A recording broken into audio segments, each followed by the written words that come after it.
জয় মাতারা, জয় গুরুপন্থী। পিতৃভাগ্য নিরূপণ যোগ।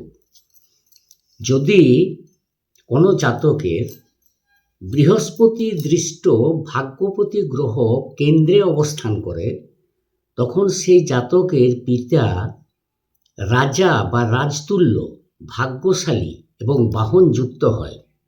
কিংবা যদি নবমপতি গ্রহ দশমে অবস্থান করে আর দশমপতি গ্রহ নবমে অবস্থান করে, তখন সেই পিতা দেখবেন জাতকের পিতা ধনবান, ভাগ্যবান, কীর্তিমান হয়ে থাকে।